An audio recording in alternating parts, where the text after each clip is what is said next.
14,289 fans are in attendance. That is not only the most in the 10-year history of this building, that is the most in the history of Nebraska women's basketball. Phenomenal. Phenomenal energy in the building this afternoon, as it should be. Big Ten women's basketball has been at the top of the list all season long. 6 teams in the top 25, 4 teams in the top 10 for the first time ever in Big Ten women's basketball competition. And you love to see it and feel it. Now, that being said, when this game was tied at 31, this place was rocking. It was. They didn't have much of a reason to get loud in the third quarter. What does Nebraska need to do to get them back in this? They've got to move the ball the way that they did for great shots like that. And see, that's a great shot, even though it didn't fall.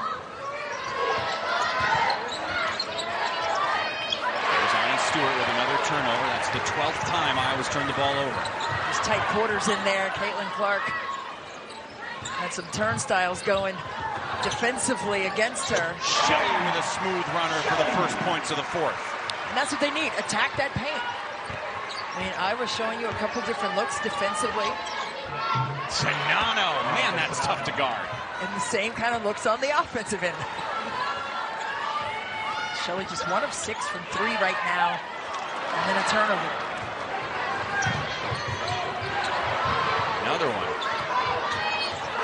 Marshall has it. Clark's trying to call a timeout. Instead, she steals it for an easy 2. Oh, I said to fake a pass to make a pass, and sometimes you have to break a play to make a play. I mean, just stay alert and ready to finish. And Iowa seems to be coming up with all of those 50-50 possessions, those scrum situations that we've seen a lot of here this afternoon, and an empty possession again for Nebraska. We're starting to see the frustration from these Huskers as well. But look at the hustle by the Huskers. They're just all over it, and then that ball just favorably goes into the hands of one Caitlin Clark. If they can hold on to this lead, they'll be 1 game back, each team having 2 matchups left. And of course, Iowa still has to play Indiana one more time. Yeah, that game has been sold out for a couple of weeks now. It's on Sunday the 26th. It's at Iowa at Carver Hawkeye Arena.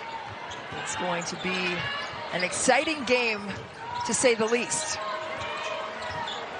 Caitlin Clark sitting on 28 points. Jazz Shelley made it impossible for her to score, but she does it again. This is her 8th 30-point game of the season for Caitlin Clark. Incredible. I mean, just a sensational level of focus and skill set combined for Caitlin Clark. It is the 30th career 30-point game for Caitlin Clark. I mean, she's got the outside game going, shooting from the logo, and now she's got this post-up game with some crafty footwork and ball handling skills on display. Caitlin Clark bringing it inside, taking it low, and smooching it off the window. This now makes it 7 games that Clark has played against Nebraska. She has scored 30 points in all 7 of those matchups. Kate Martin hits a deep one. Iowa's taken advantage when Nebraska has had players on the ground. Got to make those shots, and that's the difference in this game. Nebraska's getting quality looks.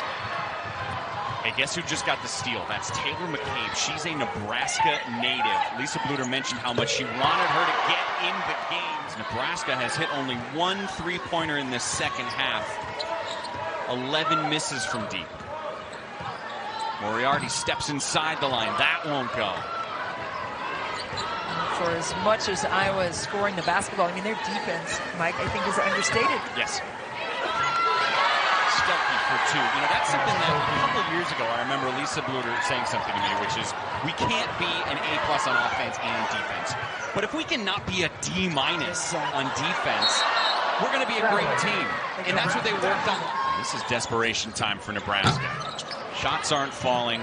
They lose this game. They fall to 14-13 on the season. You mentioned Autumn Johnson has them as the last 4 going into today in the NCAA tournament. Because they've played a brutal schedule. 11 teams ranked at the time they faced them. The basket goes. You can hear the roar for Taylor McCabe, who's the reigning Nebraska Gatorade Player of the Year. And there are a ton of fans and family of Taylor McCabe behind the Iowa bench, all showing the 3-ball with their hands. Speaking of 3 balls, Shelley stops what was basically a 6-minute scoring drought.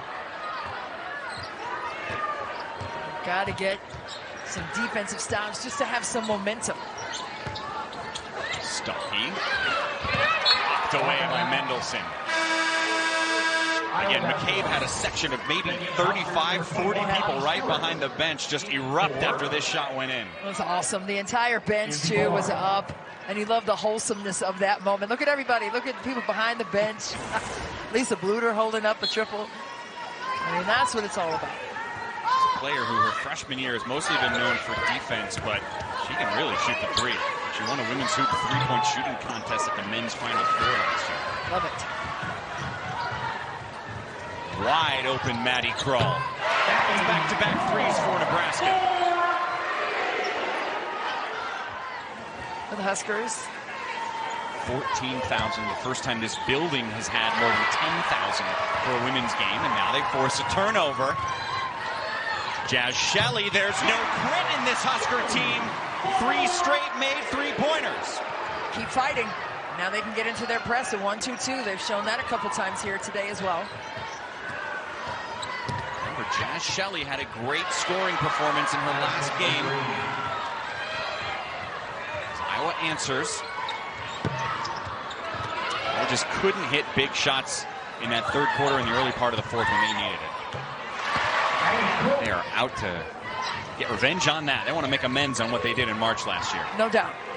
Bumped out in the Sweet 16 by Creighton. And this Nebraska team, they were 24-9 last year and went to the NCAA tournament. Yep. They want to go back. They've got some work to do in their last couple of games to make that a possibility. They're going to Champaign on Wednesday. They'll play Illinois.